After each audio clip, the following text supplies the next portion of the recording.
भारत के भाग्य विधाता संविधान रचयिता डॉक्टर भीमराव अंबेडकर की 130वीं जयंती पूरा देश मनाने जा रहा है। जी हां, आगरा की दलितों की राजधानी कहे जाने वाले आगरा में डॉक्टर भीमराव अंबेडकर की जयंती बड़ी धूमधाम से मनाई जाती है। जी हां, आज हम जहां खड़े हैं डॉक्टर भीमराव अंबेडकर बिजली घर पार्क की छटा अलग ही दिखाई देती है। मैं आपको बता दूं कि जो पार्क है इसमें विशेष इंतजाम किए जाते हैं, लाइटिंग की जाती है और यहाँ बाबा साहब की अष्ट धातु की प्रतिमा का अपना एक महत्व है। यहाँ पूरा अंबेडकर अनुयायी पूजा पाठ करता है, इनके चरणों में पुष्प अर्पित करता है और फिर डॉक्टर भीमराव अंबेडकर जयंती को धूमधाम से मनाता है। इस पार्क की बदहाली के बारे में मैं आपको बता दूं, देखिए ये जो गड्ढा पड़ा है, ये गड्ढा अभी तक भरा नहीं है। मात्र एक सप्ताह डॉक्टर भीमराव अंबेडकर की जयंती में रह गया है, लेकिन इस गड्ढे पर 1% भी काम नहीं हुआ। इस पार्क का जो जिम्मेदारी है वो एडीए आगरा पर है, लेकिन एडीए आगरा अभी तक यहाँ काम नहीं लगा पाया। मैं आपको और आगे बता दूं कि यहाँ लाइटिंग आप देख रहे हैं, इस पोल गिनी चुनी लाइटिंग है, लेकिन ये जो लाइटिंग है ये अभी भी खराब पड़ी है और इस ओर भी जो एडी है उसका जो नजरिया है वो अभी तक सकारात्मक नहीं हुआ है और जिससे कि जो डॉक्टर भीमराव अंबेडकर अनुयायी हैं वो अपनी जो बाबा साहब की जयंती है उसे खुशहाली और हर्ष और उल्लास से मना पाए। जी हाँ, अगर हम सूत्रों की माने तो एडीए यहाँ उदासीनता बरते हुए है, संविधान रचयिता की कहीं ना कहीं उपेक्षा की जा रही है और हम आपको और आगे दिखाएंगे। सजावट जो होती है यहाँ वो मनमोहक होती है, लेकिन हम अगर आपको दिखाएं कि ये जो कभी आपदा आई थी, आंधी तूफान में आए थे, यहाँ पेड़ गिरा था, वो आज भी उसी जगह पड़ा है, अभी तक ये पेड़ नहीं हट पाया है।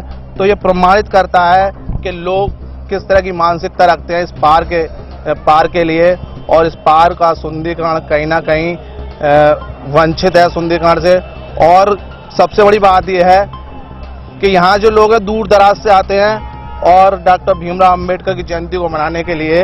इस पार्क की सुंदरता तो हरियाली को देखते हुए बहुत बढ़िया दिखाई दे रही है, लेकिन इस पार्क की सुंदरता बढ़ाने के लिए यहाँ फाउंटेन भी लगाए गए हैं और फाउंटेन की स्थिति में आपको दिखाता हूँ, आप आइए मेरे साथ।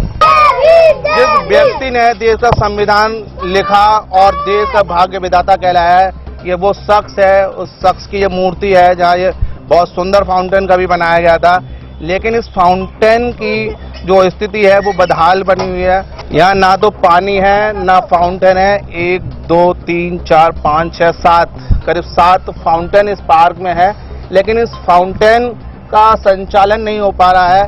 तो ये किस तरह की व्यवस्थाएं हैं ये साफ दिखाई दे रही हैं। और इस जो अभी जो फिलहाल जिस तरह से मैंने आपको बताया कि इस आयोजन में उत्तर भारत की जो जयंती है बाबा साहब की, वो पूरे देश में प्रसिद्ध है और इस जयंती को मनाने के लिए जिस तरह से हम आपको बता रहे हैं कि दूर दराज से लोग आते हैं, लेकिन शासन प्रशासन इस ओर ध्यान नहीं दे रहा है। और एक सबसे बड़ी बात मैं ये बता दूं कि इस बार उत्तर प्रदेश सरकार में समाज कल्याण मंत्री डॉक्टर जीएस धर्मेश इस आयोजन के अध्यक्ष हैं और इनके बावजूद इस पार्क की जो बदहाल स्थिति है ये साफ जाहिर कर रही है कि सरकार इस ओर कितना ध्यान दे रही है।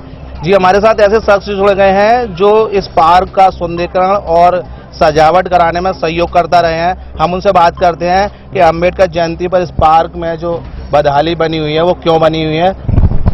जी, क्या नाम है आपका? हमारा नाम नरेंद्र सोनी है। जी, क्या स्थिति है जिस तरह से इस पार्क की 2011 के बाद वो हालत खराब हुई है कि उसको देखने जो समझ लो कि कुछ भी नहीं इस पार्क में रहा है। इसके ये फुहारे वगैरह ये सब ये लोग वहाँ से एडीए वाले ले गए हैं। हर बार आश्वासन देते हैं हम लोगों को कि साहब हम इसको इस बार लगवाने इस बार, लेकिन परसों के दिन फिर गए थे, बीसी साहब नए आए हैं उनके पास, उन्होंने कहा 2 दिन के बाद फिर हम काम शुरू करा देंगे, लेकिन अभी तक तो कोई ठेकेदार भेजे नहीं है इसमें। लेकिन क्या पिछली साल जब अम्बेडकर जयंती सही थी तो कोई फुहारों का कुछ मरम्मत की गई थी, सही किए गए थे या दूसरे लगाए थे, ऐसा कुछ था? कुछ नहीं, वो चालू कर जाते हैं इन्हीं को। हाँ, हर बार हमें आश्वासन देते, हर बार हम ज्ञापन देते हैं जाकर के वहाँ एडीए साहब को। एडीए साहब हर बार हमें आश्वासन देते हैं कि साहब हम इसको करा देंगे, लेकिन हर बार की यही है। और इस बार अगर इन्होंने नहीं कराया तो हम एडीए जाकर के कल तक का इन्होंने दिन दिया है, कल तक का टाइम दिया है, कल तक आप देखें, नहीं तो उसके बाद एडीए जाकर के हम लोग धरने पे बैठेंगे, क्योंकि इसके बगैर तो कुछ भी नहीं। लाइट नहीं है, पार्क बिल्कुल टूटी हुई पड़ी है। सबसे ज़्यादा अगर दिक्कत है तो वो लाइट और फुहारों की। तरह से डॉक्टर जी एस धर्मेश यहाँ क्या कहते हैं भीमनगर आयोजन समिति के क्षेत्रीय समिति के अध्यक्ष हैं, मंत्री हैं मौजूदा सरकार में, तो क्या उनके बावजूद इस तरह की गतिविधियां क्या अपेक्षा कर रहे हैं? नहीं जी, यहाँ धर्मेश जी से तो हमारी बात कम होती है, हमारी होती नहीं, क्योंकि हमारी संस्था एक अलग है, उनसे हटके है। लेकिन समाज तो अपेक्षा करता है ना, हम अपेक्षा करते हैं, दुनिया अपेक्षा कर रही है। जिस तरह से वो क्या कहते हैं विधायक भी हैं, सरकार में मंत्री भी हैं और भीमनगर आयोजन समिति के अध्यक्ष भी हैं, तो इसके नाते क्या उनकी जिम्मेदारी नहीं बनती? नहीं, जिम्मेदारी तो उनकी बनती है, पूरी समिति की जिम्मेदारी बनती है, अध्यक्ष उनकी जिम्मेदारी। हम तो उनसे यही कहेंगे कि हमारे ये काम हो जाए 14 अप्रैल से पहले, नहीं तो हम लोग धरने पे बैठेंगे एडीए में जाकर के। तो ये थे नरेंद्र सोनी जी, डॉक्टर अंबेडकर धम्मार समिति के अध्यक्ष। इनका कहना है कि अगर कल तक इस पार्क में एडीए ने काम नहीं जोड़ा तो हम धरने पर बैठेंगे। लेकिन अब फिर बात वहीं आती है कि क्या शासन प्रशासन अंबेडकर अनुयायी की बातों को सुनेगा या फिर अनसुनी कर देगा। 7 इंडिया न्यूज़ के लिए विकास सिंह के साथ गीतम सिंह।